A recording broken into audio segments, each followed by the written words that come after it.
Hello, everybody. I'm your host, Zenitsu, and you're listening to the Digi Talks podcast, the show that covers various topics from news to meta developments and everything in between for the fine folks who love the Digimon trading card game.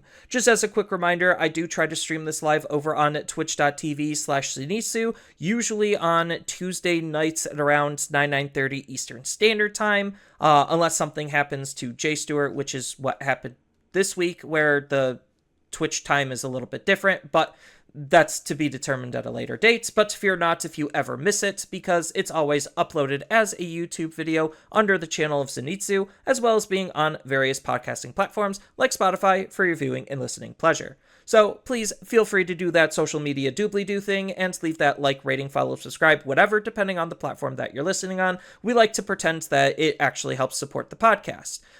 Today, as I just kind of mentioned, Jay Stewart is absent. He's got stuff to do, and I am back with my good old designer buddy and old classmate, Mark, and we're going to be talking about something that I don't think I verbally discussed at all, like ever, and that's the hidden cost of cards. So we'll go into more of that and what that means later, but it kind of goes into like my concerns with tempo. But before that, we have some news bits, I think, because Bandai decided to do their whole announcement thing as far as like, oh, this is the future products. So, spoiler, we're getting more products. We know that BT22 is the second Cyber Sleuth game, and BT23 is the newest, BT22 is the first Cyber Sleuth game. EX10 is the villain set. Then BT23 is the second Cyber Sleuth game, with EX11 being another Liberator set. And then we have BT24 being the third Cyber Sleuth game, the newest one that's coming out in October.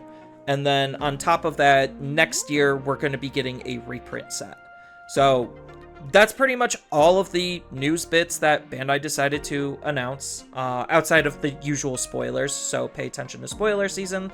We don't cover them here because it's not popular enough. And yeah, so this will lead us into the question of the week. So let me pull that up real quick. So the question of the week is brought to you by Empire Youth. As always, feel free, if you want to get your question read, leave a question down in the comments below for us to go through and read for next week's episode. And just as another shameless shill plug, I do have a YouTube membership, so if you are a YouTube member, your questions will be prioritized over everyone else's for very obvious reasons. So, the question of the week is brought to you by Empire Youth, and the question actually is, do you think the lack of removal options in the current meta is because of space? Because I think there's actually a problem of efficiency. So they asked this because they suggest that Digi Dimensions in Galactimon is a really bad matchup. The best player at my locals responds with, unless that option card effectively costs 4, like Raging Serpentine and Ragnarok Cannon, it really doesn't, it's not efficient enough, or unless it's incredibly broken like Biting Crush. So I know you don't have a whole lot of Digimon experience per se, Mark, but you at least had some recently with the Store Regional. Granted, you were playing Chronicles, which really doesn't run a whole lot of removal options, but like in your limited Digimon experience, what, and kind of just understanding how people have played and built their decks, what do you think about the lack of removal options? Like, and by removal options, I mean the actual card type option card. Well, I was going to say, since I was playing Chronicles, my removal option was my ace card, which, as far as I recall, I didn't really have any true removal options. I know my particular deck was running Laplace's Demon, which would force my opponent to swing into me, which hopefully I'd have ace on the field, and it's just like, okay, good, swing into ace. You know, ace is going to burn you for 1, and then I'm going to gain 3 memory. Oh, that ends your turn? Well, that sucks. But yeah, from what I've seen, only one deck I ran across was running a true removal option, and kind of in maybe a little bit of a juxtaposition to the comment from your locals player, I almost wonder if it's also partially just because there's a fair bit of like very strong protection with a great number of cards. Because there was a lot of cards where it's just like, oh, you can't interact with my card because of XYZ, and it's just like, okay, well, what's the point of running a removal option? I'd love to get rid of this thing, but if I literally can't target it, or it's immune to, say, deletion, it's like, okay, well, now I have to find an alternative way to get rid of it. And it's like, it just feels like if there's too many hoops to jump through in order to effectively use a card, then yeah, why would I bother even including it? Because removal is very strong. I think, you know, I'd like to see more removal to, you know, deal with some highly problematic cards. But if it's too niche or too specific, or there's just, you know, like I said, too many hoops to jump through, it's just like, well, why bother? Because 9 times out of 10, I can't even use this card anyway. Yeah, and so we're getting into an era where removal options do have to be hyper efficient, like Raging Serpentine or Ragnarok Cannon, where Ragnarok Cannon, because of how that card operates with the Galactimon it's designed for, basically, if you're unable to remove something, it still does something else. So it's just like, okay, if I'm going to be swinging with my Galactimon and my Galactimon can't remove a Digimon because my Galactimon lets me use Ragnarok Cannon for free, well, okay, cool. Ragnarok Cannon, if it's already set up, then just burns the entire security stack of the opponent for it not removing something. So even if they have a Digimon and it does have protection, Ragnarok Cannon is still a live card, and in the earlier games, like the earlier portion of the games, it's not bad to just use a Ragnarok Cannon on something small just to get rid of it, and set it up at the same time. So, like, in Sakuyamon as, like, another good example, the fact that it plays options for free is another really huge factor where it's like, okay, it's not all options, but it could play, like, what, up to 5 cost options? So, with removal getting more and more efficient, like, there's still a decent amount of 5 cost options that'll tech, like, a 1 or a 2 of in, just because it could actually use it for free, so there's no better value than free value. And then Raging Serpentine, again, it's basically a Gaia Force, but it sometimes can cost 4 instead of 8. So that's kind of like the hidden cost thing that I kind of wanted to allude to, not to try to like jump the gun because we got tournament data to go over.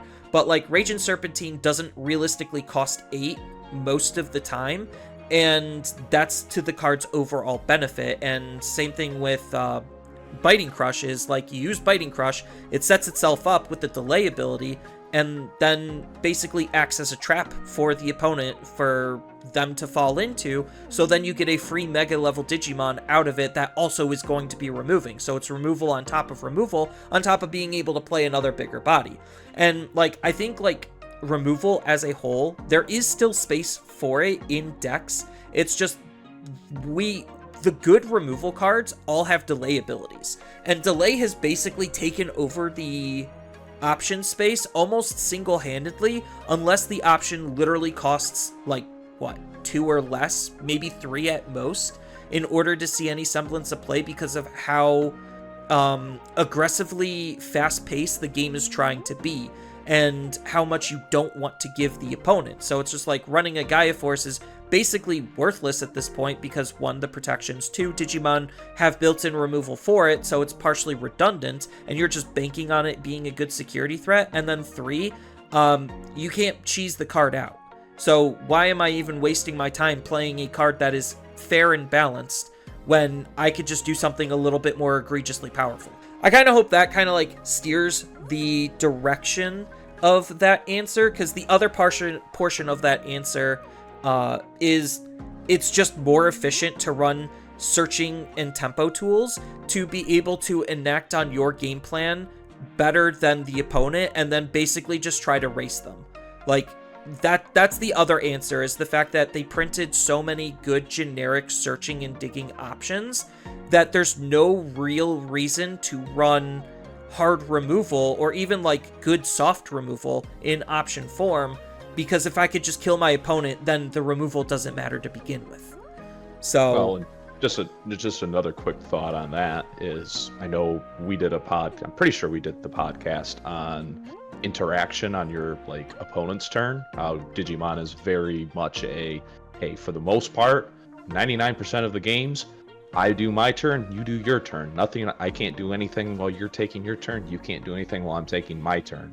And that, to me, also feels like it's kind of pointing to why you wouldn't want to do that. Because, like you said, there's, so many better things you can do on your turn.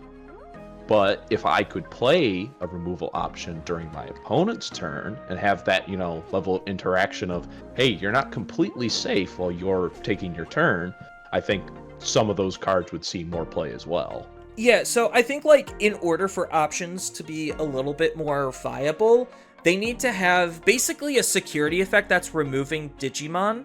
So, like, I would like to see not necessarily, like, a Biting Crush type card, but, almost kind of like Fireball in a way, where it has, like, options, especially removal, need to basically be modular at this point, where it's just like, if they don't remove a Digimon, at least let me gain some other kind of benefit. That's unfortunately the scope in which they have to, like, power creep options in order to be more viable, especially removal options. So I think, like, it would be perfectly okay to have cards that are designed like Rivals Barrage, where there's 3 modes to it. When it gets milled, it gets played as the delayed option. Out of security, it's a removal option, and out of your hand, it's also a removal option.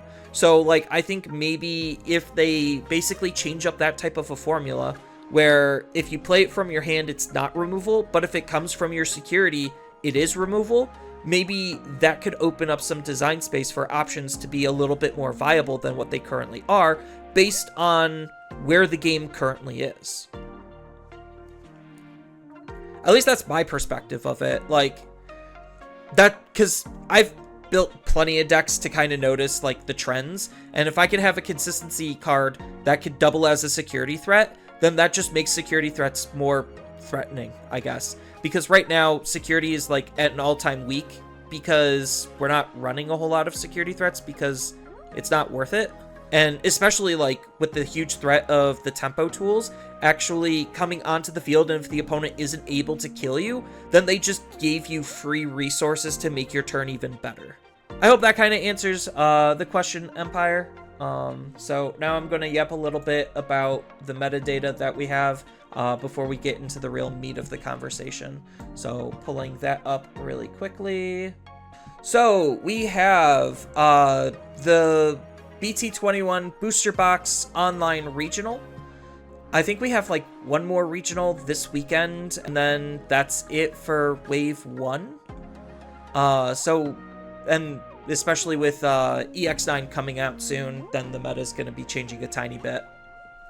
So with the Booster Box Top 16 Archetype Breakdown, we have 5 Mikidras, 3 Royal Knights, 2 Sakuya, 2 Gallant X, 1 Purple Hybrid, 1 Cross Hearts, 1 Magnamon X, and 1 Red-Purple Imperial Dramon. So it's a total of 8 different decks out of top 16, so that's fine.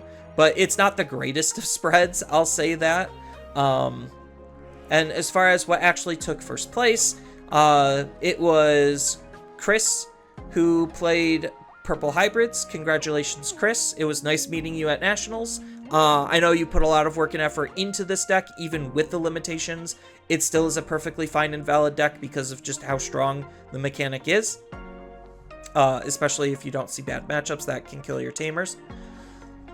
So he took first place with Purple Hybrids, second place was Sakuya, third was Gallant, fourth and fifth was Mikidramon, sixth was Royal Knights, seventh was Sakuya, eighth was Cross Hearts, oddly enough. But that's kind of the trend, where that's probably the rogue deck of this event that just snuck its way in top 16s. Happens all the time.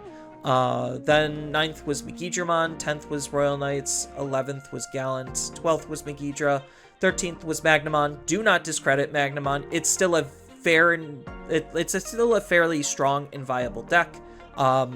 We have a lot of those where some people I think are just discrediting decks because new and shiny decks, or let me just play the known best 3 decks. Then 14th was Megidramon, 15th was Royal Knights, and 16th was Red Purple Imperial. So, not really anything to go over here because all of these decks are fairly known. So, yeah, that's your top 16 for this event. And, like, the meta definitely is consolidating around 3 decks. Royal Knights is being one of them, Sakuyamon is another, and Megidramon is the last one. And they kind of formulate the triangle that basically encompasses everything in the entire game, where it's just like, if you're playing an OTK deck, you might as well just play Megidramon, because he's the best OTK deck of the format. If you're trying to play a control deck, just play Royal Knights. And if you're trying to play a combo deck with Floodgates, just play Sakuyamon. Like, that unfortunately is where the meta is, as far as, like, what these archetypes are doing and how they are checking everything else, and why those 3 are rising to the top more often than others is because they're doing those 3 strategies the best out of everyone. So, with that out of the way, we could actually start getting into the meat and potatoes of the conversation, and that is hidden costs. So, I had, as I was explaining to you in the pre-show, Mark, if anyone wants to go back and watch the live stream for the pre-show, feel free. But as I was kind of like explaining to you, I had this idea where cards have a printed cost and then they have a actual cost or a hidden cost. So a good example of this is, I'm going to use Imperial as the example because I used that in the pre-show, where you have cards where they just are fundamentally not what they say they are. So it's not a lot when it comes to Imperial, the changes, but you have a 4 cost that actually costs 3. And a lot of your 4 costs actually cost 3 because they either gain you a memory when you DNA, which combos with end of turn DNA to ensure that you're able to do that, and then you get the benefit almost immediately. And then on top of that, you also have cost reducers, where if you have a Digimon a particular color in play, then you get a hard play it, and boom, it costs magically 1 less. So, like, in both situations, both of those different types of level 4s are effectively 3 cost level 4s if you're hard playing them. If you're just digivolving, then they're exactly the same. But because the deck has end of turn DNA, there's a good portion of the time where you're just going to digivolve 1, have that inheritable, hard play the other, enable DNA. And in that instance, those costs are not the actual printed cost of the card. And I think, like, the bigger, greater conversation that we were leaning towards was when cards have hidden costs, that's when cards start breaking, when you introduce cards that increase the speed and tempo of the game. So, and I think, like, that's where Digimon, like, a good portion of Digimon's issues are coming in from. I would agree, because essentially, if, say, a card comes out in a, previous set, when they're designing that card, they're doing the testing, they're obviously balancing that card based on the power level of the set that they are currently designing, with a little give and take of we'll look at cards that may interact with this in some of the previous sets that are older that might change how this card can interact, but for the most part it's being balanced for the set that it's being designed in and a little bit of what's being designed before it.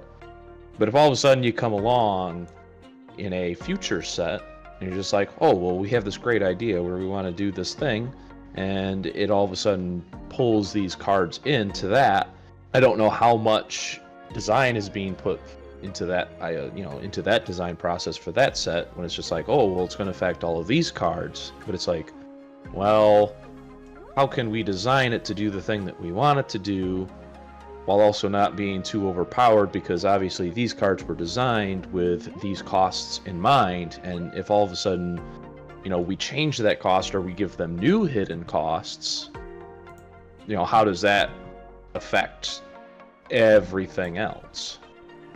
Yeah, and we're definitely starting to see the ramifications of these, hidden costs and basically the timestamp in which they were designed for, breaking things in half. So let me pull up a card to database, because I have another particular example I want to go over.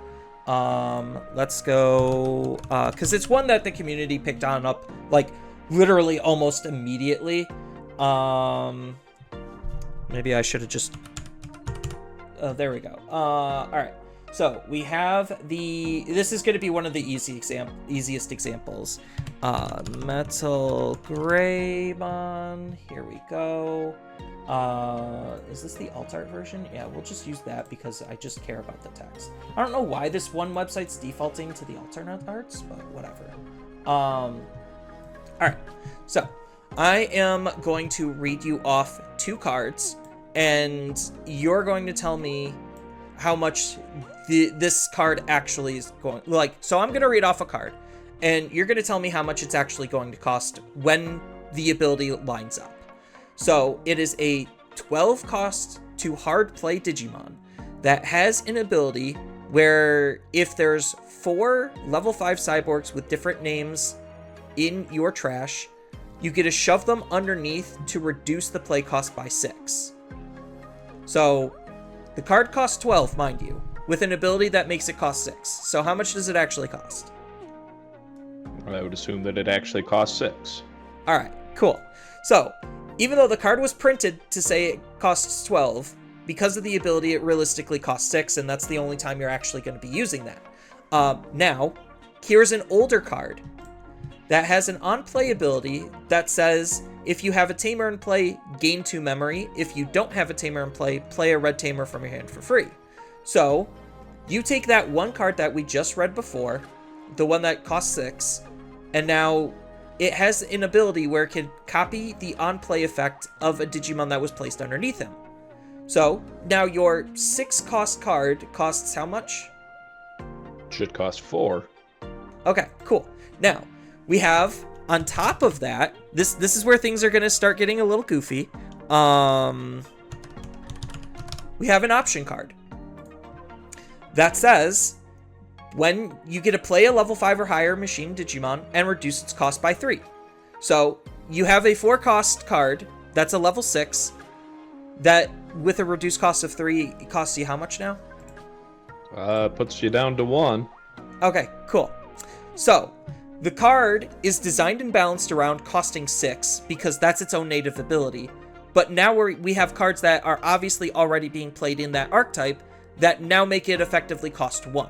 So what would you think would do to the balance of that card? Because they designed it for it to act and behave one particular way, but players found ways to make it even cheaper to act another particular way. Well, obviously, if it's going to cost cheaper, my mind first goes to that just makes this deck insanely aggro potential. And it definitely gets around a lot of current meta practices of choking memory and all that stuff, because it's well, you put me to 1 memory, that's all I need, and I'm gonna play this big son of a gun who I'm sure does a lot of things, and it's what are you gonna do about it? Oh, he does do a lot of things, because I only read to you a small portion of what that card does. I didn't even read the entire card. I got a vague suspicion on what card we're talking about, but just in the interest of not knowing the rest of the text, we'll just kind of play dumb. Yeah, so it has an on-play when digivolving when attacking, where you get to place a level 5 cyborg or version 5 traded card from your hand or trash to the bottom of this Digimon's Digivolution source and activate the on-play effect of the card that was placed underneath it. So the full context of that ability is you're going to use assembly to throw 4 garbage cyborgs. They're not really garbage because Machine Dramon has a toolbox of abilities. You're going to throw 4 cyborgs underneath him. And then from that point, he's going to be costing 6. you're going to use the on-play ability to tuck the Metal Greymon that then gains you 2 memory because you have a tamer already in play, because there's the new Analog Man and even the old Analog Man, and there's just a ton of really good tamers to run. So he effectively now is going to be costing 2, and if you preemptively used Supreme Connection, then he's going to be a Mega level Digimon that costs 1. And on top of that, because of the when attacking ability of that portion, you could always just keep shoving cards underneath him recursively to fuel the second part of his ability, where when this card would leave the battle area, by trashing the bottom 2, or by trashing 2 face down cards or Cyborg traded Digimon in its Digivolution source, it just doesn't leave. So we do have the ability, obviously, to give it Rush, and we do have the ability to Digivolve it into a Pseudo 7, basically his X form, that lets him copy the Machinedramon's ability. So, yeah, I'm not saying Machinedramon's going to be tier 1 because of this, but the fact that, like, yes, the assumption of this card costing 6 is what the card was balanced around and designed around. But now, because we have all of these other cards that are interacting with it in these very hyper niche and unique ways to be able to break the card, we effectively can make the card cost as cheap as 1 memory, which, again, if you're being memory choked, that's literally all you need in order to make your entire turn possible, to be able to just have even more, not necessarily aggressive, presence, but just oppressive presence, because he's also a big body that's now hard to remove. So it's this increase in tempo based on the hidden cost of the card that's making it more powerful than it reasonably would be anticipated as. And we've seen this happen throughout the entire ban and restriction list. Like, anyone feel free to pause this, go look at the ban and restriction list. You could take this concept and premise and then just push it even forward. And that's why a lot of cards get banned and limited, is because the hidden costs of the card is making the card too powerful for it to reasonably stay at the current power level that it's in. So, I know, like, Chronicles, the deck that you played in, it tries to leverage its hidden cost in some really weird and wonky ways. Yeah, that's one way you could put it. Because, yeah, I mean, I remember one particular game where my opponent just, hard dropped, not really hard dropped, but I guess you could say hard dropped a Mega. And it's like, okay, well, what if I just hard drop my ace card? Yeah, I'm missing out on a lot of stuff, but I still get the neg cost, and I also get that ability, when you when you mess with the security stack of gaining the three memory when the security stack gets adjusted, but there's just a lot of interesting costs in that deck, because I always find it interesting that with a lot of Digimon cards, it's just like, oh hey, here's the raw play cost, here's the Digi evolution cost, but oh hey, by the way, if you're specifically targeting these cards, now all those numbers up above, they don't mean jacks. We only care about these things down here because we're doing very specific things, and stuff like that can change even more when it's like, oh hey, if you're doing this but you're also doing this, all of a sudden now the cost changes again. And it just makes me kind of wonder, why exactly do we have like 6 different, it's a little bit of an exaggeration I suppose, but why do we have like all these different play costs for a card? Like, why do we have the printed Digi-Evolution cost up here for, let's just say, a rookie? It's 1. But then if I specifically target, this egg or something, now all of a sudden the Digi-Evolution cost is 0. It just kind of makes me wonder, well, why don't we just make it 0? Like, what's the point of having, all these different costs everywhere? And if realistically, you're only going to probably be paying that 0. Right, like, it is kind of silly. Like, I think, like, in the pre-show, what we were kind of alluding to was the fact that it's its own balancing tool, but when, like, Digimon is just such a heavy archetypical game anyway. Like, does it actually matter that the card costs 0? Like, does it realistically matter? And I think, like, the answer in large is no, because of where the current tempo and pacing of the game currently is. Where it's just like, yeah, we have a lot of rookies. Yes, they're 2-color rookies. They cost 1 to evo or 0 on top of a hyper-specific egg. Or they just don't have that hyper-specific egg evolution condition, and they will always just cost 1. So I think, like, a card like Ukomon is a card that deserves that 1 cost, where because that card is that powerful and it could go on every single egg in the entire game, yes, that is actually deserving of the 1 cost. But I think, like, you look at a card like Penguinmon, where either of the Penguinmons, to be honest, whether it's the BT-19 or... No, it would be the... I don't even know. The BT-17 version or the one that's supposed to work with Ice and Snow, more specifically. You look at either of those, and they just cost 1 for no real particular reason, but at least the one that works with Ice and Snow requires a specific egg to then cost 0. So it's just like, okay, why do we care about this 1 cost Evo, other than, like, okay, maybe there's some niche plays where I could use it to try to anti-tempo the opponent a little bit, but, like, it just makes the game needlessly confusing on how much this card is actively supposed to cost. And we've seen this throughout, like, the whole course of the game, where it's getting more and more complex on how much a card is actually going to be costing you when you're going to be using it. Because, and, like, granted, the whole point of this was to highlight that cards are designed and balanced to behave in a particular manner, and when that manner is changed due to the increase of tempo, that's when things start breaking. And, like, that's partially why I'm having such a huge issue with the Digimon card game myself, is because as a designer, I can see this pitfall that they are very willingly walking into. And it, like, part of it is, like, yes, it does slightly make the game less fun, where we're just in a combo-centric game now, and I just have to acknowledge that the nuance of a healthy back and forth is lost out in terms of big hyper meta.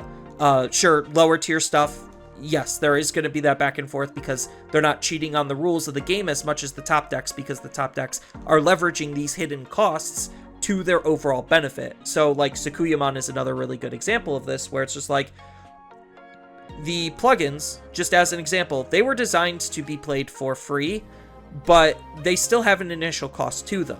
But what if they added outside options that were not designed with Sakuyamon in mind, that now are being abused in Sakuyamon to have even higher levels of consistency on that super powerful effect of being able to play options for free? Well, okay, now we're starting to lean into problematic territories where they're using options that Sakuyamon was not supposed to interact with, is now interacting with and making them cost something they weren't originally supposed to be costing. It's partially why I think, like, Mirage got banned, because Mirage, back when he was originally made, you didn't have a lot of ways to add cards to the opponent's hand to basically then make his evolution cheaper, because, remember, he costs 4 initially. Did that card ever actually cost 4 to Digivolve into when we were playing him? No. He always costed bare minimum 3, realistically 2, because of how his ability worked. Well, now, what if we basically evote for 0, and then he gains you 2 memory? Now you're actually net positive on memory, which is having more egregious of an outcome when it comes to how we're using that card in the overall pacing and tempo of the game. And this is throughout all of the levels. We could see this because of a lot of the effects that are basically reducing costs to 0, making cards basically free to evo, or at worst 1 to evo into, when they were initially designed and balanced to cost something else. Like, it's a giant ripple effect that's having impact on the game at large. Oh yeah, because if you think about it, you know, almost all these examples of the hidden costs are generally to make the cards cheaper. So essentially, by making things cheaper, you're going to make them more efficient. And when things become more efficient, obviously things are going to move faster, because now what used to take me, 3 turns to potentially build up to and set up, I can do in 1 turn. And with that speed increase, you're going to have a much higher... Generally, I would imagine that the format would generally move towards a more aggressive deck style, where the faster and more efficient my deck can be, obviously it's like, well, the quicker my deck should be able to kill my opponent. That's not to say that, control decks could benefit from this as well, because there's definitely the potential where it's like, oh, well, this control deck, it used to take 8 turns for them to essentially get to their win con, but the same benefit would still apply there, in the sense of, well, because it used to take me 3 turns to do this, but now it only takes me 1 turn. I don't have to play the long game here as much, because now my 8-turn deck can potentially pop off and kill my opponent at 6. And that's what made Royal Knights so strong, is because they did add cards to increase the amount of tempo the deck is allowed to cheat on, to be able to control more effectively.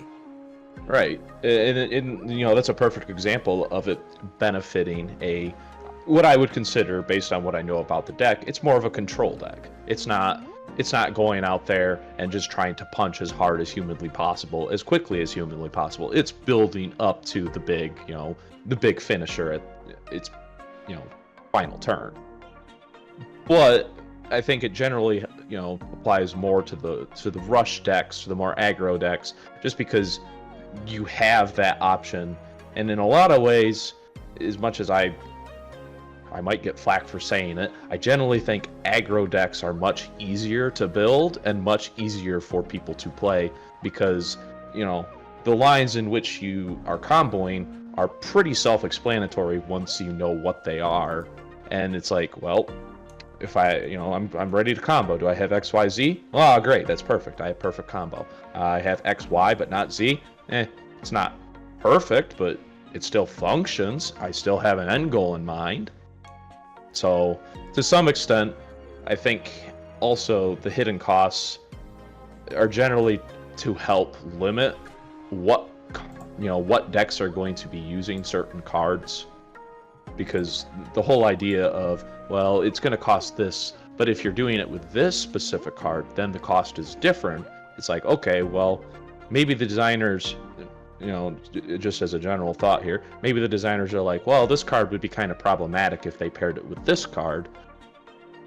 But it's not so big of an issue if we put it in its own archetype, because we're designing this card to function within its archetype. So we're going to promote the players use it with that archetype. And I could see that with the Digi evolution cost, because just like, oh shit, well, if this card were able to work with this card, holy crap, things would be absolutely nuts. But there's no synergy between these cards, so that should tell the players, hey, we don't want you to use these cards together. Could they? Yeah. If it's too inefficient, though, why would you? And we've seen, this is why, engines in Digimon are, incredibly dangerous, is because there's a lot of really strong and oppressive level 6 Digimon that really don't need that much additional setup in order to be hyper effective. You look at, just say, Hexablaumon. I'm going to be picking a lot on Hexablaumon. At this part, I hate him even more than Mirage. I have a soft spot for Mirage. That's partially because I played him, but, I understand why that card was a problem, especially in the long term of the game. But you look at a card like Hexablaumon, and it doesn't have any hidden costs to him. You have to find a way to get up into him as quickly as possible. But Hexablaumon was also designed to be a floodgate to limit the opponent's actions. So what happens when you are able to get up into your floodgates hyper quickly and efficiently? You basically just shut the opponent down, and you just look at him and say, sorry, I'm going to be playing solitaire now. Have fun. Watch, hope I do well. Exactly, and we have a lot of decks that basically are trying to abuse engines to get up into level 6 Digimon as quickly as they possibly can to floodgate the opponent out of the game. That's exactly what Tsukuyamon's doing with its level 7s, because, you know, it uses its level 6s to play more options for free, to then go up into level 7s, to then float into more things, and basically put so much pressure on the opponent that they reasonably can't play the game. Imperial Dramon does this with Hexablaumon, Galaxy Engine does this with Hexablaumon. Hexablaumon's just like one of the better ones because Blue has some of the best tempo tools in the entire game when it comes to its hidden costs. And like, this is why I partially have such a disdain for the generic options Bandai has printed over the past couple of years, more so the last 2 years, where it's just like, scrambles are fitting into that Vexing Bauble situation where they're designed to be a comeback mechanic, but we're using them as a way to further aggress and progress our game state rather than actually use it as the card was intended. And then the inverse, or not inverse, a similar sentiment is true for the training cards, where you're just essentially banking your memory and having more explosive turns because you banked your memory while making your deck more consistent. And I think, like, the trainings has its own slew of problems, but the trainings is a perfect example of what happens when you take a card with a hidden cost and then further reduce it. So it's just like, a Hexablaumon for, let's just say, 4 seems pretty fair and reasonable. That it has no alternative ways of reducing its cost on its own merits outside of using it in combination with other cards. We'll just throw out a random example of Joe, where when a source is removed, gain a memory. It's very simple. So now that 4 cost becomes a 3 cost. So now let's see what happens when we reduce it by another 2. So now that 4 cost goes into a 1 cost. And now the card is more egregious than what it should be because it's becoming more and more efficient at being able to do what it's trying to do. And that gives you more opportunity to be able to do more egregious things to put that much more pressure on the opponent. And I feel like all of this is putting a lot of stress and strain on the design of the game, because I feel like there's a lot of really well thought out and designed decks in Digimon. Granted, yes, they're more archetypical based and a lot more linear, but I feel like those are some of the more fun decks to actually play and engage with because of the room that it gives you in order to build those decks, like reptiles, dinosaurs, ghosts, birds, puppets, what be it. But like, at the end of the day, and kind of like what I was saying to you earlier, Mark, it almost feels like all games, like, this isn't exactly a Digimon problem. All games have this Icarus effect where they want to be as close to the sun as possible. And by sun, I'm just going to be using the example of Yu-Gi-Oh! Because Yu-Gi-Oh! In my eyes is one of the worst design card games in history. Because the game basically hinges on turn 1 plays. Like, the entire game happens in basically 2 turns, for the most part. And I would hardly say that's a very enjoyable experience, and that forces, like, Yu-Gi-Oh! Has its own sets of design issues that I'm not even going to attempt to go into. But it puts a lot of stress and strain on the game, and if decks aren't able to keep up with that pressure, then they just crumble with it. And you already know 70% of cards that come out are not competitively viable the second they come out. They're just there for pack filler, for flavor, for interest in deck building, but they're not super great, but they might still be able to do something okay. And I feel like it just puts a lot of stress on the game as a whole as they are trying to get closer and closer to the sun, which is something they all are trying to do, but they don't want to be the sun. Oh, I mean, absolutely, because, you know, you want to be as close to the sun so you can be like, look, see how close we got, but we didn't touch it, because they know darn well the second, you know, you touch the sun, you're going to burn up and explode and turn into ash, and everyone's just going to be like, why would I want to play this game? It's absolutely just a cluster. Right, and but my big fear is Digimon is slowly Well, not really slowly. With the pacing that they've been doing, they've been trying to race there as quickly as they possibly can, it feels like. We went from leisurely stroll into a very brisk run. Literally. But continue your thought. Oh, I was going to say, it just goes back to the point of, I think all card games to a certain degree slowly just move more to the direction of making all of their decks much more efficient. And, you know, like I said, the more efficient you get, the quicker the game is going to be, and it's going to become so much harder to balance, because to a certain point, when the game becomes overly efficient, the only balancing tool you have is how do you disrupt the efficiency of those decks.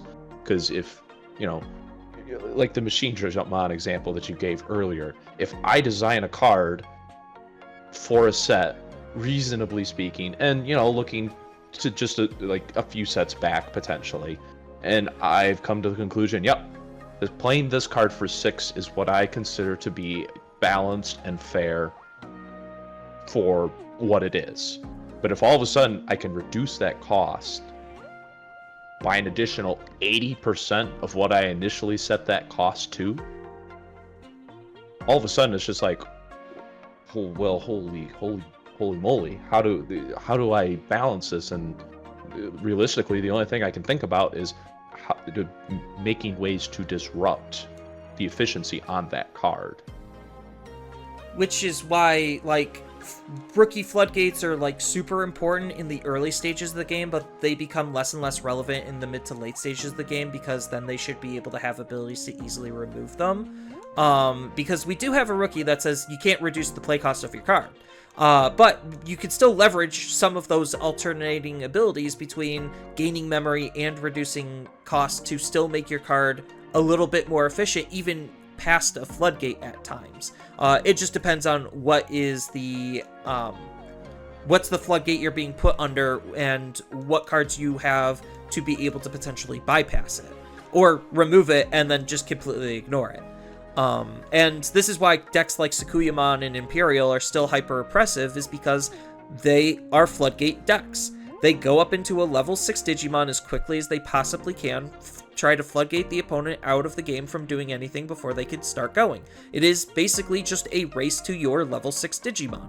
And I guess, like, in response, the answer to that is kind of decks like Machine German, where they might, depending on the floodgate, they might still be able to play into those outs, which is, again, where Royal Knights is taking up into that mantle, where it's just like, yeah, unless you have a very hyper-specific floodgate, I still have the ability to get a lot of my cards online and do whatever the heck I already was going to be doing.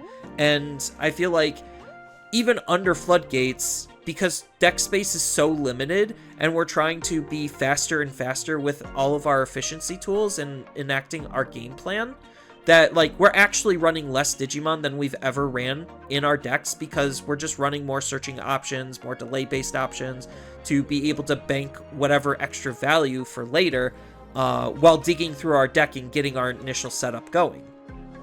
And that, in turn, is part of the problem, is we're spending these early turns essentially doing nothing, leading into a race to see who explodes first, and the explosion is either you can't do anything about my Digimon, my Digimon is going to try to floodgate you out of the game, or I just straight up kill you.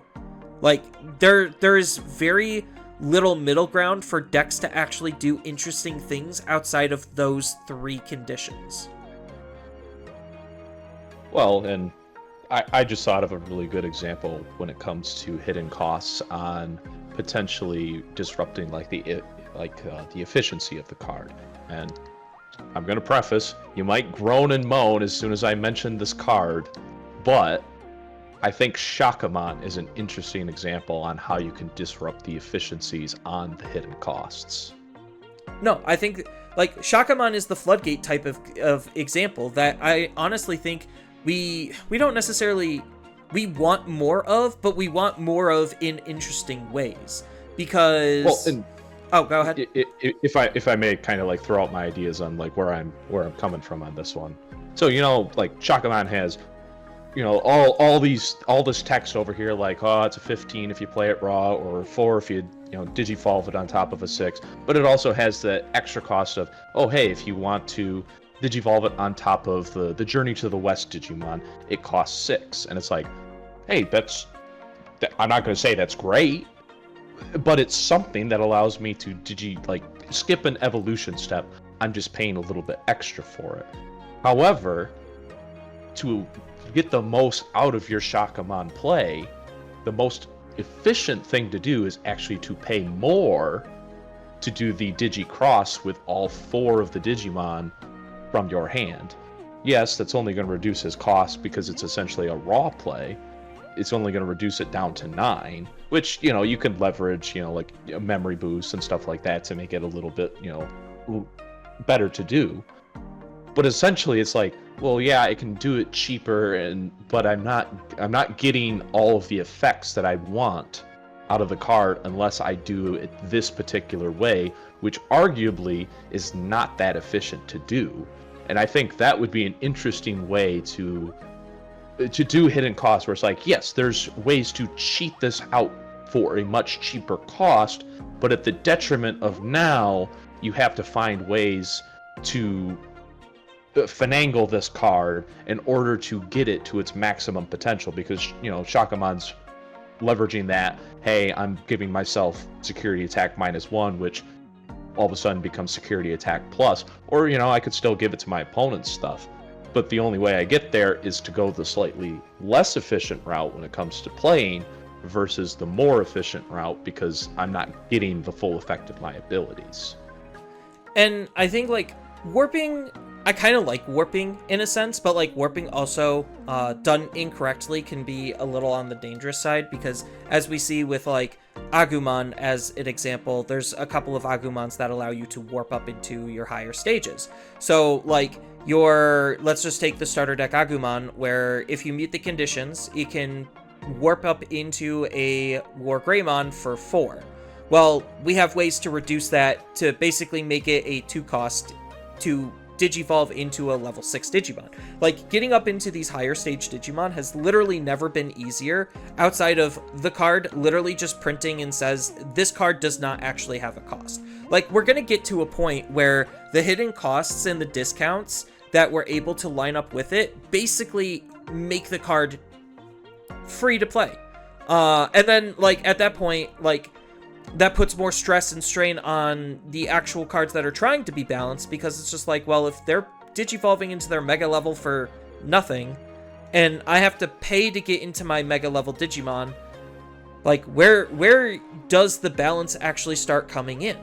And I hate to say, the fighting game fallacy of if everything's broken then nothing is, doesn't necessarily equate into TCGs as a interesting or engaging experience, because in the TCG space it leads to blowouts and less fun, because one person's doing all of the work and basically taking 5-10 minute turns while the other person is sitting there and doing nothing. And that's the disparity that Yu-Gi-Oh faces right now.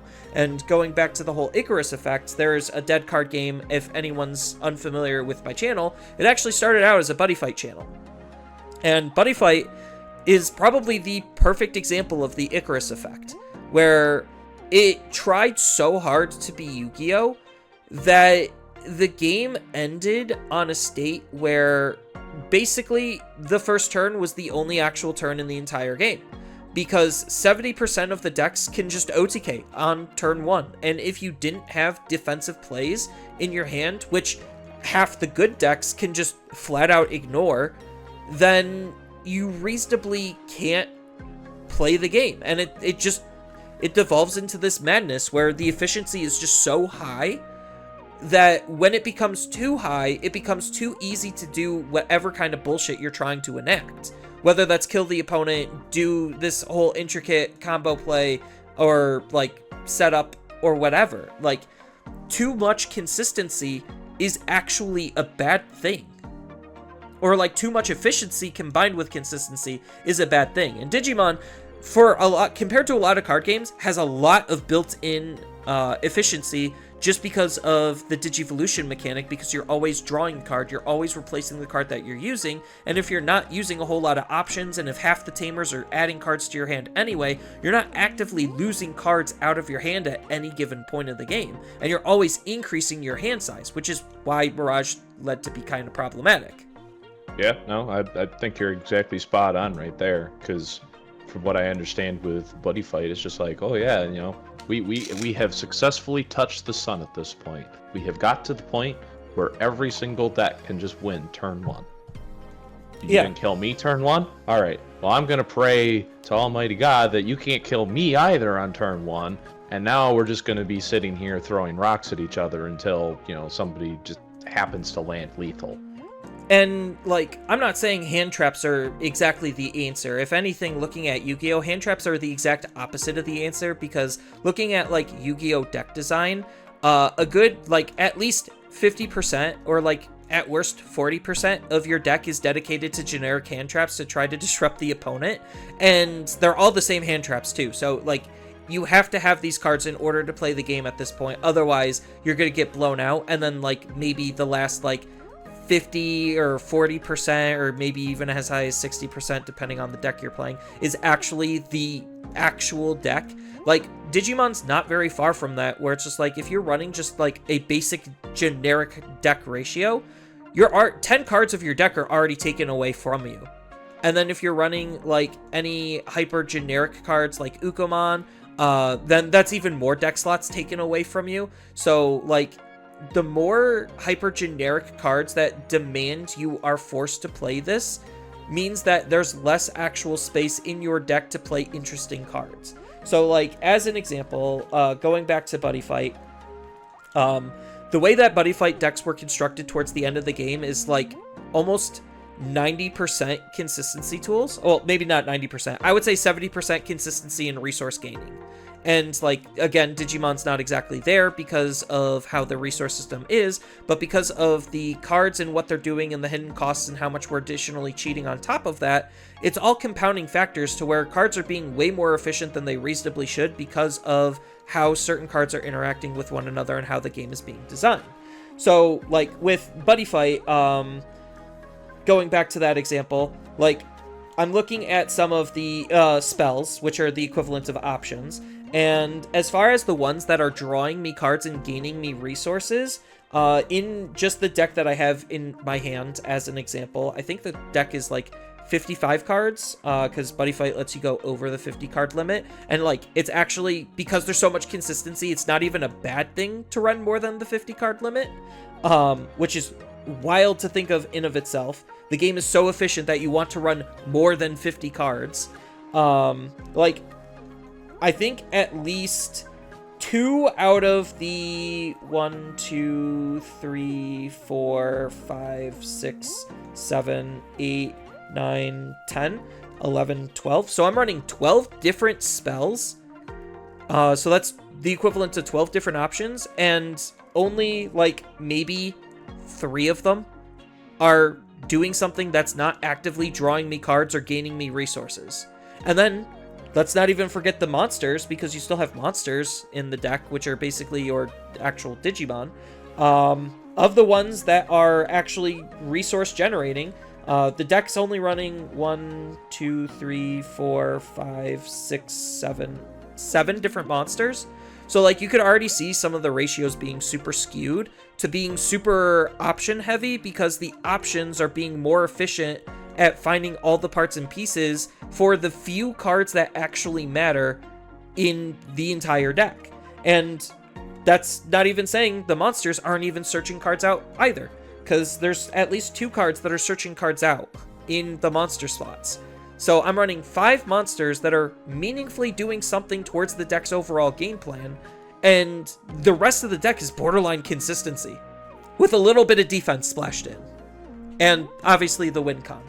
Well, to slightly change gears on you, since, you know, the overall topic being about hidden costs, how do you feel about aces fitting into the conversation? Aces is turning into the Gravity Crush effect, where if you're unable to deal with the card, then there actually is no downside. The downside is an illusion. And like, Aces are in a really weird spot because they're supposed to be a defensive mechanic, but we're not using them as a defensive mechanic anymore, is the crux of the problem. So, we just got spoiled a new Royal Knight, called Leopardmon X. So, Leopardmon X is, or not Leopardmon X, Leopardmon Ace. So, the brand new Leopardmon Ace that's going to be coming out in BT22 is a 7-cost Royal Knight traded Digimon with an on-play and win Digivolving ability, and it has the whole hand counterblast thing, it has the whole overflow like a normal Ace. But the fact that Royal Knights gets a cheaper level 7 or level 6 Digimon to play with is incredibly dangerous territory, because that means you could play that card sooner than some of the other Royal Knights. And like, some would probably say, but yeah, that's the point. This is the early game turn. But if you go back to like BT13 and look how Royal Knights was designed way more fair back then, because you had one opener. Like, you had one card that was your optimal opener, but you still had other cards, and you had to run the risk of playing alternative openers to be able to make your cards more efficient. But now that we're getting, because all of the old megas that weren't Ace Digimon costed like 11, 12, 13, reasonable costs for level 6s, and because of Yggdrasil being a slow engine, to be able to ramp it up, like this Leopardmon, I think like turn 1, you could play for like 2 or 3. So like, that becomes an insane opener. Getting a Digimon that's enabling even more because of the ability that it also does, being able to play out your ideal level 4 Digimon for free, which would have costed you more memory than if you would have just played Leopard Ace. So like, this is where the compounding problems of like efficiency on top of efficiency is starting to stack on each other, making cards and decks way more powerful and problematic than they reasonably should. Because, well, and I know. Yeah, because to finish the statement before you jump in, because when Yggdrasil was designed, aces were not even a thing. Aces were probably on the design drawing board, but were not finalized yet. But Yggdrasil was designed without aces in mind. And because of aces, it's bypassing, you can't digivolve, because you're just digivolving on the opponent's turn, when Yggdrasil's saying you can't digivolve on your turn.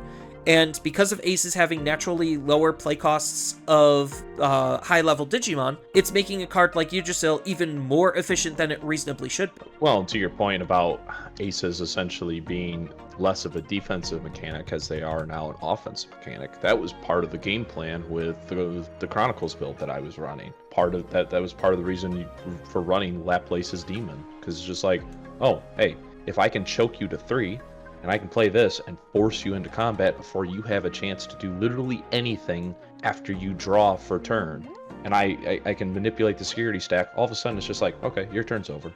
It's my turn now. Because, I mean, even if I put you to 0, it's just like, yeah, go ahead, do your one thing. Chances are, I know some decks can be super hyper efficient and they can do a lot of stuff for 0.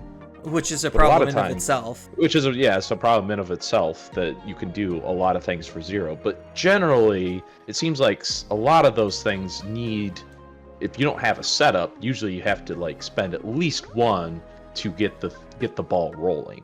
But yeah. I think that's an interest, that's the whole reason I asked about the ace conundrum, because like the whole concept of aces is they are free and then you pay the cost later. But if you're never going to pay that cost later, it's almost like that now becomes the hidden cost. Obviously, you have to, quote unquote, bait your opponent into allowing you to do the acing.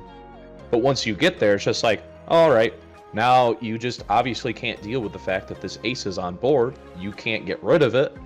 I don't have to pay for it. So now you're essentially, you could potentially have decks where it's like, oh yeah, the whole strategy is revolving around me just putting out a couple aces, and as long as I never have to, pay the overload cost for them, it cost me absolutely nothing to do it. All I had to do is get the cards set up to get to this point. Right, and that's where, like, the Royal Knights deck is being problematic with aces because the card was designed without aces in mind, and aces are kind of breaking the balance of how Yggdrasil works as a card.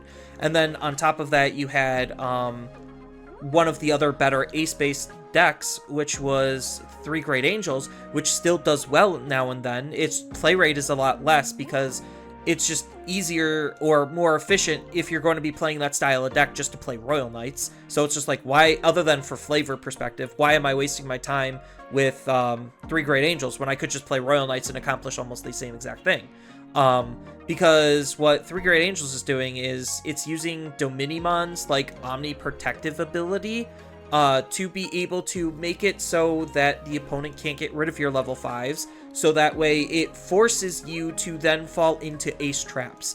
And we've seen that before in the Omnimon ace deck, where I can sit and pressure you with my level 5 or my level 6s and try to force you to fall into my trap, and most likely because of how Omnimon ace like was super strong of a card when it came out, it was just hyper oppressive when it was set up. The only issue was the consistency factor of being able to enact its game plan was not necessarily the smoothest of experiences. Like, you could still get and play Omnimon Ace as a deck and still do relatively well with it every now and then. It's just the consistency factor compared to a lot of other decks. It's like, why am I just wasting my time with that when I could just play other decks that can use the same exact card but to more better benefits? Because you have Royal Knights again being able to play a level 7 Digimon for cheaper than what the card was initially intended for. And I think like that's the borderline big takeaway is like, this is what's causing the game to break in half, is these, it's not necessarily unforeseen interactions. Some of them are very obvious tells, considering they came out like almost back to back, and it just feels like hyper intentional power creep. But some of them aren't, and that's what's causing issues with the game breaking in half. And like, some people are throwing out maybe rotation will fix the game, and like, I see it every now and then in my comments and in like social medias where it's just like, yeah, if we didn't have rotation, then we could phase some of those old cards out. But my issue isn't necessarily with the old cards half the time. Some of them are, yes, but a good portion of the issues are actually in the new cards. And as we've seen with like the last couple of ban and restriction lists, you could go and look at it. The majority of the cards that were banned were new cards, like brand new cards. It's not necessarily old cards being broken, it's new cards being broken. So implementing rotation sure would help alleviate some of the older cards being broken, but it wouldn't fully alleviate the issues with the game because it's all coming from the new stuff. So like, if we implemented rotation right now, like just as an example, we got rid of what Royal Knights was block 2, I believe. So if we got rid of, let's just say, block 2 and beyond, like, and forward, or not forward, and past, so like block 0, 1, and 2, and we just have blocks 3 and 4 and 5 to play with, the majority of the meta would still be relatively the exact same, because a lot of the issues are stemming from the new cards. Like Davis and Ken, as an example for Imperial. That's the card that's pushing Imperial to be as strong as it is, on top of the fact that the new Pyldramon came out in that same set, and even though we would lose the end-of-turn DNA cards, we have promos that are legal that have end-of-turn DNA, so it's not like we're completely losing that ability. And then if they reprint any cards, heavens forbid they reprint any cards, and I believe they did reprint some cards. I'd have to double check the VMons, but yeah, so like, if we do like the One Piece thing, and they do reprints and put the card in the newer block and bring it back, then the issue still never left. So that's kind of like the gist of what I'm getting at here. Well, I was going to say, a topic, you already geared it towards the topic I wanted to swap over to, which was going to be, obviously we don't need to do the designer's work for them, but thoughts on how you alleviate the issues that hidden costs may unintentionally be having in the game. I mean, it sounds like, rotation's been floated, but it's not it's not the silver bullet solution. I don't think there ever will be a silver bullet solution to the problem. But no, the only real answer is for them just to, like, it's such a cop-out answer. It's literally for them to stop doing that stuff. So one of the last examples that I'm gonna bring up is God, I'll just type in puppets. I forgot the name of the card, but it's a new puppet card. It probably is like the epitome of like what I'm talking about. Here it is. It is God, why do they have to have Japanese names? Karakurumon. There we go. Nailed it. First try. So Karakurumon is probably the epitome of everything wrong with Digimon. So this card allows you to, when you digivolve into it, which costs 4, but it costs 3 on a puppet, so it actually costs 3, not 4. Just ignore the fact that it even evos for 4. So it costs 3 to evo, and we get to delete a token or another puppet to be able to digivolve for 0 into a level 6 that's supposed to cost 4, which is usually on the higher power end when it comes to the Digivolutions equating to power. So it's like 3 cost evos generally have 11k power and a mid effect, like mid to strong. Then you have 4 cost evos that usually have 12k DP that have a strong to powerful effect, and then 5 cost evos that usually have 13k DP and are usually strong plus effects. So the fact that this allows you to digivolve into a level 6 Digimon for free that then is going to do other things is already incredibly strong, and then on top of that, it's inheritable as protection. Like, why? Like, just complete and utter why. And the fact that this card combos with a promo card that spawns the token for you to then sacrifice to then get the free Evo means that you effectively so in the proper setup, you're going to have a training setup. So evoing into your level 4 is free. Evoing into your level 5 is going to cost you 3. And then evoing into your level 6 is also free. So all of that equated to you spending 3 memory to digivolve into a level 6 Digimon that has protections, is removing the opponent's Digimon, and it still could potentially even be your turn because you could have a memory setter tamer set up or just be at 3 memory, and then you could still use it for various other things to do even more powerful stuff to try to put yourself even further ahead on tempo. So it's just like, the biggest thing is they need to stop printing cards like that in order to really bring the power of the game back to something more manageable or reasonable. Or, like, at the very least, some of the new rookie designs for Liberator are actually pretty good because, sure, a lot of them have, like, this generic effect that says you get to reduce the cost of your Digivolution, digivolving into a particular traded card by 1, but that doesn't combo with the training options as well, because then you have to use the training option at a later stage, and then sure, you could say now it's just making the later stage cheaper, but you're still forced to pay something, and that's the whole point, is like forcing the opponent, like forcing players to pay for their cards is what is the whole point of balance to begin with. Like, sure, it would allow you to, let's just say, in this example, digivolve into Kaguya for 1, so now you're turning that whole transaction with the cost reduction from 3 to 2, which is still really incredibly strong, but because you're forced to use the option later. But if you were put at a situation where you didn't have as much memory to work with, then you still have to try to pay for something. It's not like we're digivolving and gaining memory.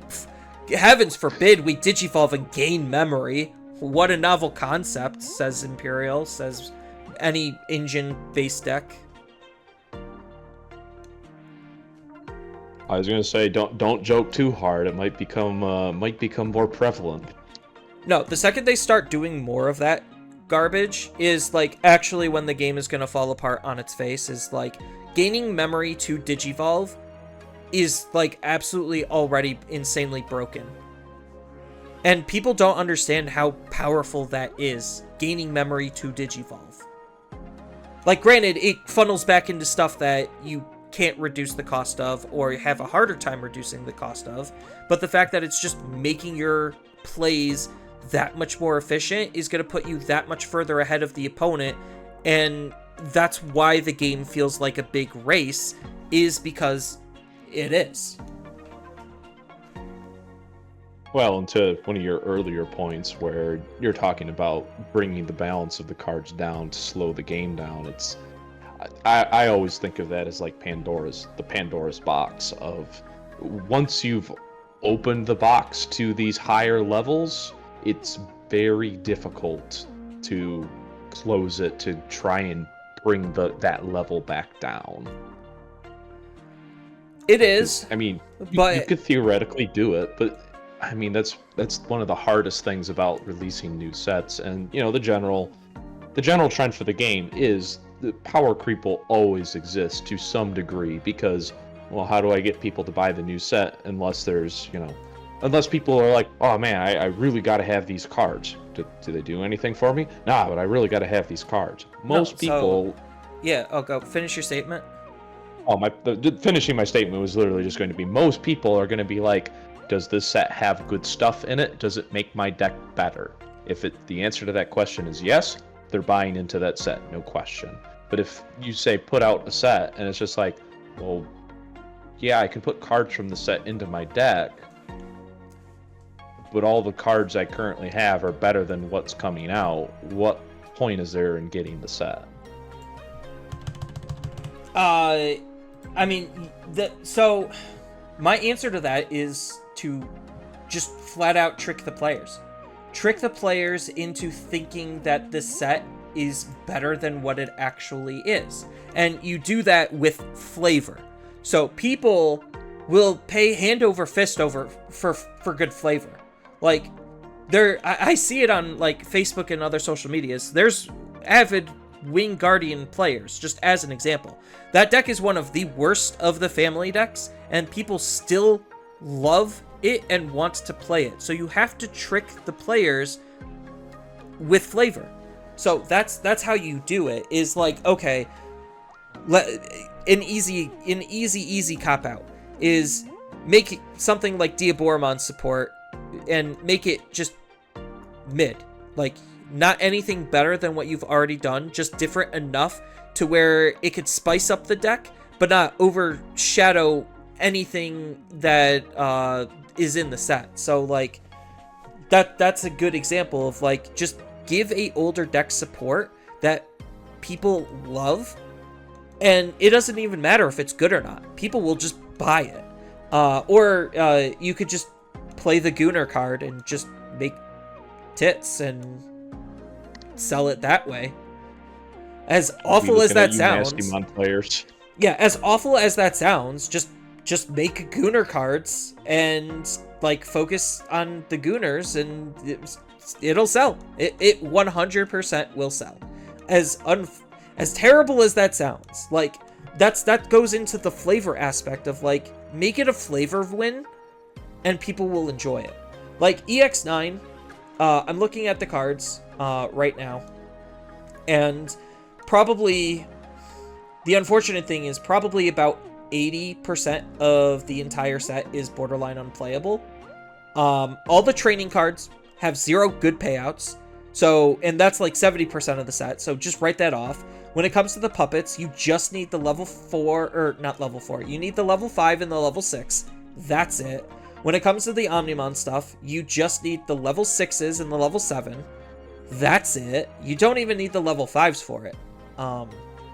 And then when it comes to Machinedramon, you just need Machinedramon and the level 5s, and that's it. That's literally everything that is playable inside of that set, which is why a lot of... Oh, I lied. You also need the tie for the tie and mat, and maybe the tamers. So, add, like, what? The card pool was already, like, 7 to 10, so now you're up to, like, 15 out of 75. Like, that's not a good percentage of viable cards. And like, people are gonna like the set anyway because it's trying to do a flavor. It's trying to lean heavier into the flavor win aspect, but I think it went in the wrong direction with the whole training mechanic and it literally having no payout. I think if they just went harder on like good cards that people cared about, it would probably be better, but all of the good cards that people care about are also the meta cards that are going to see play. So, but yeah, like, the fact that all of these training cards have, like, the unique bordering, that's kind of neat. I mean, it literally just feels like EX1 all over again, where it tried to be a flavor win, but it failed spectacularly at that as well. But there's ways to do it, and I think, like, making a lower power set is fine, but don't make the 1% of the set completely overshadow everything else in the entire set. It's like, no, just don't do that. Like, we don't need more protections. We don't need more cheating on memory. We don't need more hyper aggressive plays that you could do for basically zero. Like, the game's already power crept to the point where a lot of abilities just now magically say, at the end of your turn, you could also attack. So it's just like, I get the idea is to make the card that you just played usable, but the card should have already done something, and it doesn't need the end of a turn also attack factor. Like, there's lots of small things that they could have done to try to depower their game, and instead they're just letting the 1% just absolutely hard dominate the game, and like, it's killing variety. Like, as much as people like to say that the variety in Digimon is actually great, we have 3 decks that encompass everything that the rest of the entire game is doing. 3 decks. We actually have just 3 decks.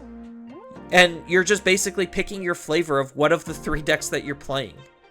And you're just playing an objectively worse version of it if you're not playing the actual version that's the most powerful. And the reason why you're playing the lesser version is, again, flavor. So that's how I think that they could trick people into depowering their game. And then I think, like, once the game gets depowered, then they could implement rotation or whatever. And if they do rotation tastefully, then the game could actually be fixed. Oh, and they need to take a more active interest in their ban and restriction list, because they're awful at that. And it goes back to my big fear from their, like, posts that they made to the community, where they basically openly admitted that they hate doing bans and restrictions. And I'm just like, I get any company hates doing it, but you need to, like, suck it up. I was going to say, if you have things that are problematic that were not taken into account in design, and they are actively making your meta bad, or actively making a good majority of your players' experiences bad, you really don't have an option. You have to do something. Yeah, and I know this all sounds like super negative, but like, the only reason why I'm so critical on, like, I'm not trying to be negative, I'm trying to be critical, because I don't want the game to fail. I want it to succeed. I want the game to be the best that it possibly can be, but Bandai has a very bad habit of mismanaging a lot of shit, and it's not specifically just a Bandai problem. Bandai's just uniquely bad at it, like, in its own way. And all I want as a Digimon fan and as a Digimon card game fan is for the game to be good, and we could still have it. It is like, Pandora's box might have been opened, but we can still put a cap and try to limit the amount of egregious bullshit that is in the game. And I don't want it to end in a buddy fight situation, or a classic Bushiroad situation where we need to reboot the game in order to fix it. Like, I just want the game to succeed as is, because I think it has a really good foundation to be a hyper unique game in the greater TCG space, because there is not a lot of games that play like Digimon. And unfortunately, we're getting to the point where Digimon is becoming slowly more and more like Yu-Gi-Oh! It's getting closer and closer to the sun, and as we saw with Buddy Fight, it burned. It just straight up burned and turned to ash, and now is being re-released as part of Vanguard, and that's a whole unique story in of itself, but, like, it goes to show that people still like the IP, and people will still like the Digimon IP, but I don't want the game to fail. I just want it to be good. Like, not necessarily good for just me, good in a design sense. And I think that's a unique problem to be specifically, is understanding the design pitfalls that they're in and being frustrated because they're just openly and actively walking into them. So, I think, as awful of a mission statement as that is, I'm kind of out of things to say. Do you have any closing statements, Mark? I was going to say, I don't know if I can top that closing monologue. That was pretty spectacular. I really hope people just actually listen to it. It's unfortunate that it came at the very end, but, like, that's usually where you put those types of things. Because those are, like, if anyone's a fan of my channel, that's, like, that is essentially my mission statement, is, like, to... I can't fix the game, but I try to highlight the problems to maybe get them to fix it. And I know my channel is, like, super small compared to a lot of other channels that are more popular, and I do appreciate anyone who's actually, like, interested in my content, because I know my content's not for everyone. So I deeply appreciate anyone who is especially making it to this long and has followed me for this long. Like, it's not necessarily about the growth of my channel. I'd like my channel to grow, but I would rather have the game be good, and then because the game is good, that would allow my channel to grow, rather than I need to rely on scummy YouTube tactics to try to artificially inflate my channel and make it grow that way, where it's just like spam content. Don't think, consume. Like, no, it's not me.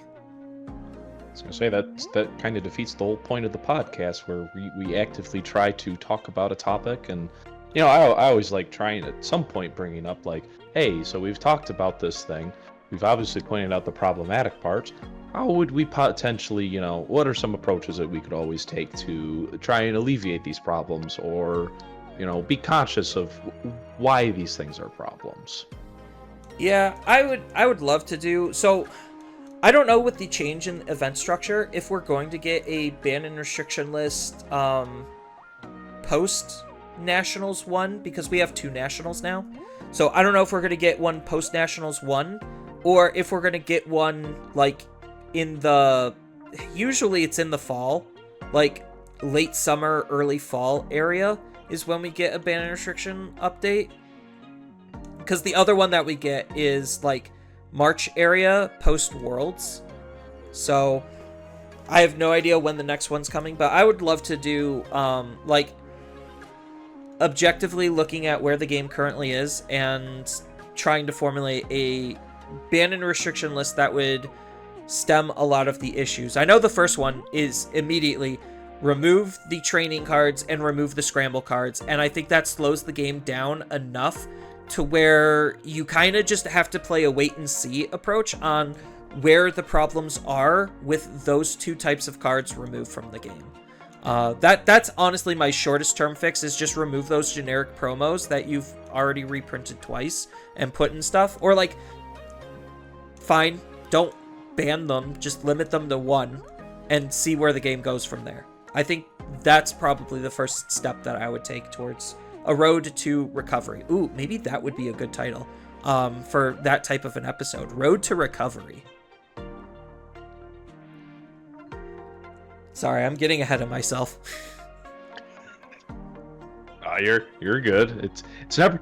It wouldn't be the first time that you've thought of a future podcast topic in the midst of us doing a podcast. I mean, I always like these types of podcasts, and like, that's why I started doing the podcast, because if anyone followed the channel originally, it was under the Wolf Den podcast, because I was part of a team called the Wolf Den, and then that kind of died. and then I had to rebrand my podcast.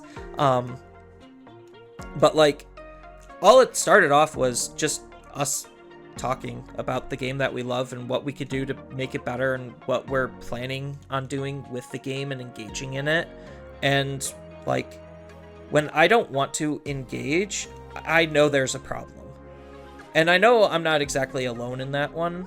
I know you barely even touch the game and don't really have much of an investment in it. You have a mild investment in it just because of me, but...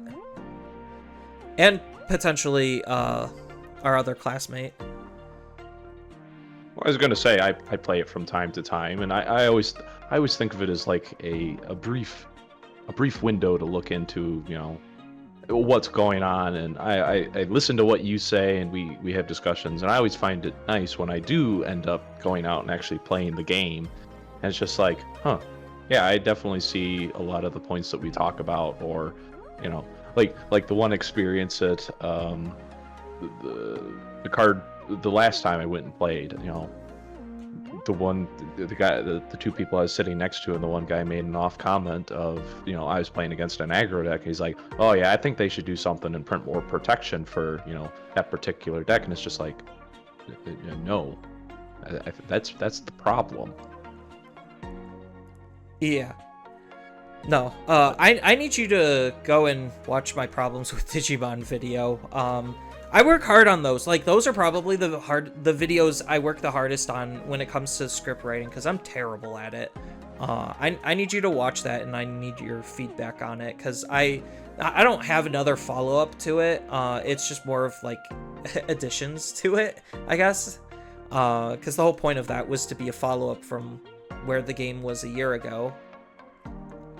But I would like your because, like, it's funny, I got a YouTube comment saying, like, yeah, this applies to all card games. I'm like, yeah, it's not specifically just a Digimon problem. It is a literal anything that has a competitive aspect to it problem. Oh, I mean, that's why we always bring up the Icarus effect, and we talk about, you know, the sun being Yu-Gi-Oh! It's not because it's strictly a Digimon thing. It's like, it can be applied across the board, and that's not to say, at least on the podcast that I'm usually a part of, it's generally more geared towards like game design and whatnot. And it's like, yeah, what we talk about is specific, you know, generally it tends to be more specific towards Digimon, or how we can apply the topic to Digimon. But I never think about the topics that we talk about as strictly Digimon problems. I mean, you can generally find those problems or aspects of the design space that we're talking about in a multitude of card games. Yeah, like, so I had my old roommate, I hold in such a high regard in terms of his competitive prowess, because he has such a good competitive repertoire. It makes me so jealous on how good he is at card games. But he also made me jealous because he became a designer for Star Wars Unlimited. He was hired in as one of their designers, and I was just like, God, you're living my dream, man. I swear to God. And he had this design philosophy that kind of like stuck with me, that I feel like more people should consider implementing. And I think I mentioned it to you one time. And that's working backwards from zero. And what that means essentially is zero is I win the game. So how many steps removed does this card make it so that you win the game?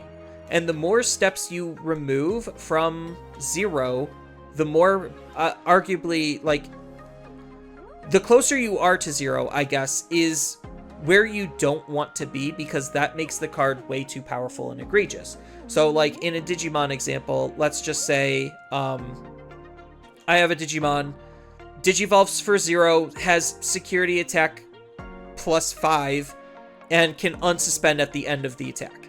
Like, that's probably going to win you the game almost on the spot the second you go up into it. So how many steps removed from 0, that situation, do I need to be in order for the card to have some semblance of balance, while still be interesting at the same time? And I feel like there's a lot of instances where it's just like, Digivolving for 0, security attack plus, like extra security attack pluses or resets. Like, I think resets is probably the bigger thing right now. Like attack at the end of the turn and reset yourself. Those are like getting closer and closer to 0. And that's kind of like goes in line with the Icarus effect, where that's not exactly where you want to be, and you want to still have some semblance of interesting gameplay. Because the closer you are to 0, the less interesting the game is going to get, because the quicker it's going to be at closing it out. I was gonna say, it seems like we brought that up in one of our podcast episodes, and we used that to the degree of the topic at hand that we were talking about. But yeah, it's a pretty solid design philosophy. I honestly think, like, if the Digimon design team implemented that, they might be able to, like, they could even visually, like, represent that, where it's just like, this is 1 step from 0. This is 2 steps from 0. This is 3 steps from 0. And they could design cards that way. And how many steps from 0, like, they could figure out almost an equation on how many steps from 0 can they design a card to make it good, interesting, and not be overbearing for the rest of the game. And then they could apply that where it's just like, okay, this is the number we cannot pass. We can make cards up to this number, but this is a number we should not pass. I feel like a hard line needs to be set, and it almost goes into like what we learned in school with the design curve, where it's just like, okay, there's a particular spot in the design curves that you do not want to be at, because it could be either way too powerful for its usage, and again, it's a similar concept, just visually different. Well, it's basically the epitome of the power curve design. If your design, you have your x-axis, you have your y-axis, and somewhere on that axis is this nice, pretty, curve. And it's just like, well, things that fit on this point, this point to this point, they fall on this part of the curve, and we can design stuff. If the curve defines where our medium is, this is the average power strength for this cost, and whatever is on your axes of the curve. If it's cost and power, we can just go with cost and power. So it's like, well, if you fall at this cost and this power, your average, spot on the curve is about here. And then you can design stuff to be slightly below curve. You can design stuff to be slightly above curve. But you don't want to design like a 3 cost that's got the power ratio of a equivalent like 6 cost. Because it's just like, well, now this is busted. And every time we make drastic changes to the curve, obviously the curve has to adjust for those changes. And, that's kind of my point that I made earlier. Every card game is going to always have the problem where that curve always just moves ever so slightly as, the years progress and you design more sets, because it's just the general progression. You can't just keep putting out the same power level over and over and over again. There's going to be something that moves that curve ever so slightly, usually in the upwards direction, moves the curve up. So now it's like, okay, now we have a new curve that we have to adjust all of the design aspects to. And as that curve moves up, so does your power level. And then you say 8 years from now, the curve has moved.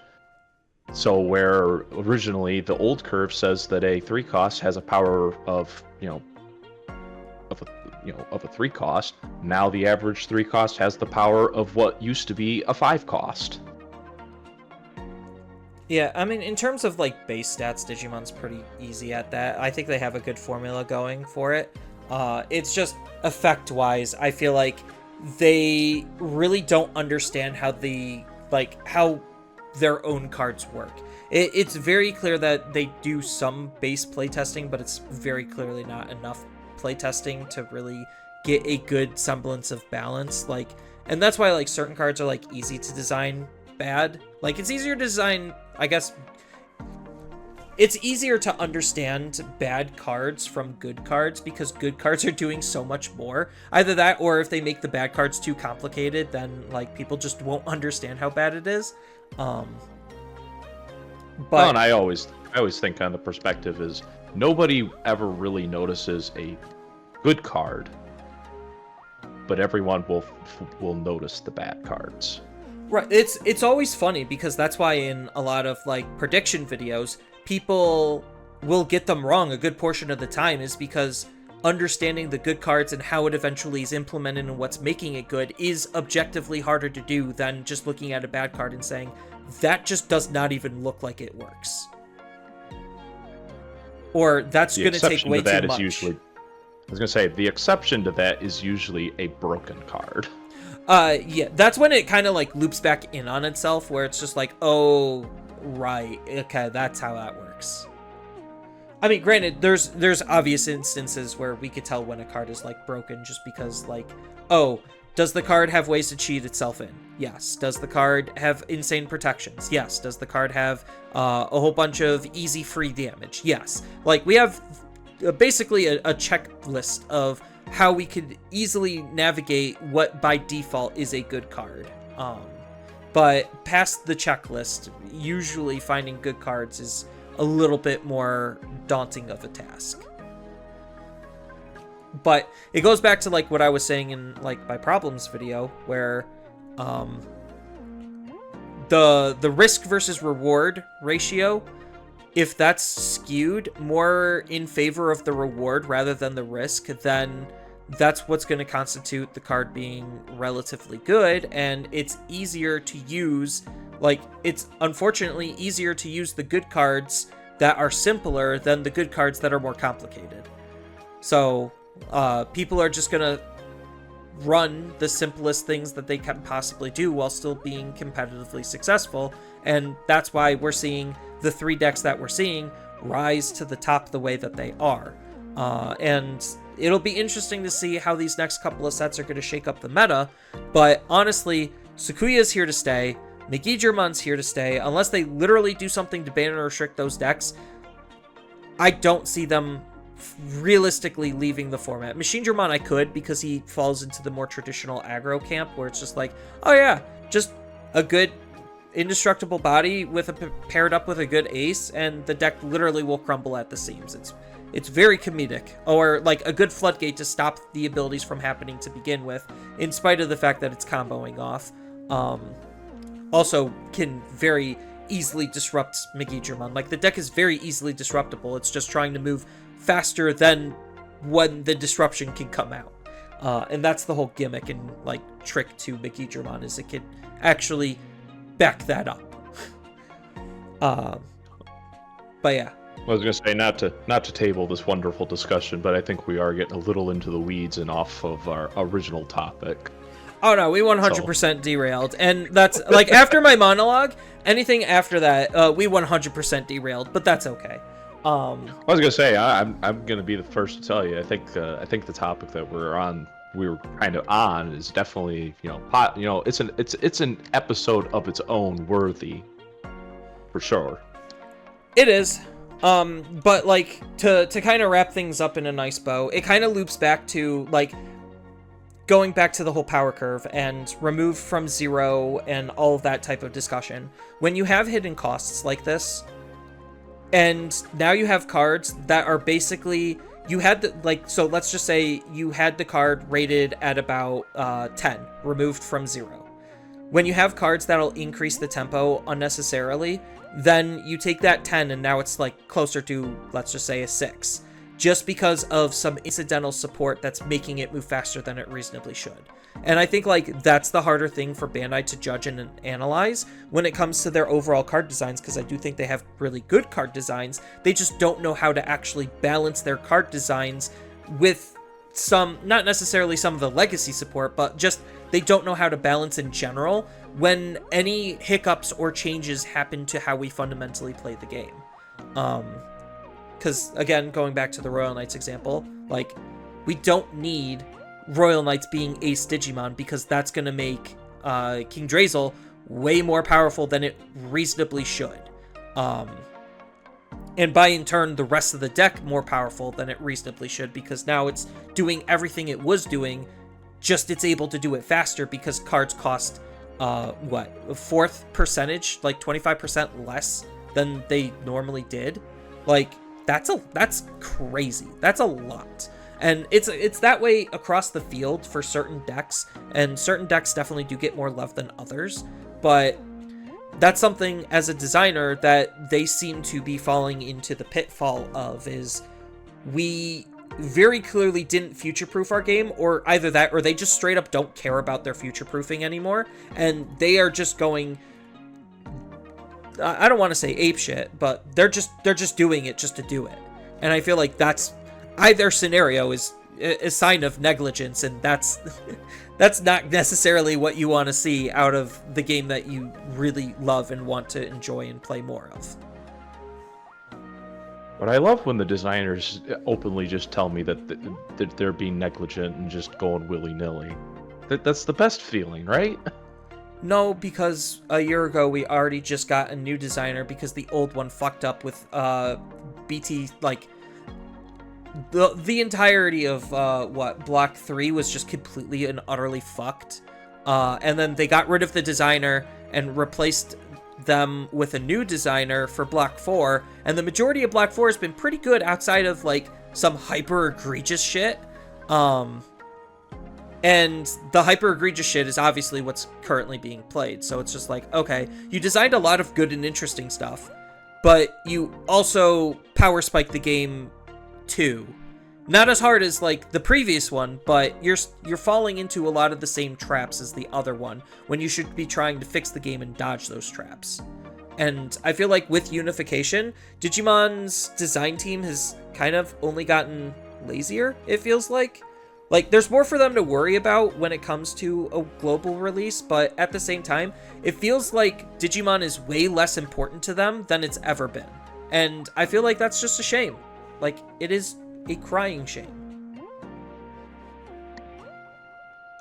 So, alright, I think I'm done here. I'm 100% done yapping. The episode is long enough for me to be content with, and hopefully good enough content for you to have made it all the way to this actual ending instead of the previous ending. I don't blame anyone if anyone checked out at post monologue, but yeah. So, any actual final closing thoughts, Mark? Well, now that we are post-monologue, yeah, I suppose my closing thoughts are hidden costs aren't necessarily a bad thing in the game design space, but they definitely can be very tricky if you're not taking them into consideration with other hidden costs, because like with the Machine Dramon example that you made, it's very easy for those hidden costs essentially to start stacking, and then all of a sudden you're getting into a really weird space that you may not have initially conceived of. So, like a lot of things, for the most part, it's not like a design sin, but it's real easy to get to that point. Yeah. And that's kind of like what I just wanted to make people aware of, is like, and that's partially why I hate the training card so much, is because they make the hidden costs that much more egregious. Because, you know, it's very clear power spiking of the game, more than any other card type that we've had generically in the entire game's history. So, but yeah, that's part. Hopefully this gets you to understand my perspective and my mindset a little bit more on being critical towards it, not being negative, because again, I still think the game could be fixed. It's just, you need to be critical of it in order to be able to understand why you're having certain issues, because I know some people just have a hard time vocalizing it, and from a designer, like being both designer and competitive players kind of just absolutely fucked me as a player, because I have a completely different perspective and mindset than most people. But we knew that going into school. They literally told us, you are going to walk out of this in the minority. So yep. I was 110% prepared for that. So, all right. Thank you everyone for listening us yap for a little bit longer than normal. It's I always find these types of conversations to be interesting, no matter who my co-host is. So thank you, Mark, for filling in for Jay Stewart for this episode. Again, I was gonna say, anytime. I'm more than happy to come back. Cool. So, with that, I want to thank everyone for making it all the way to the end. It really does mean the absolute world to us. So, with that, I hope to see you all in the next episode. Later.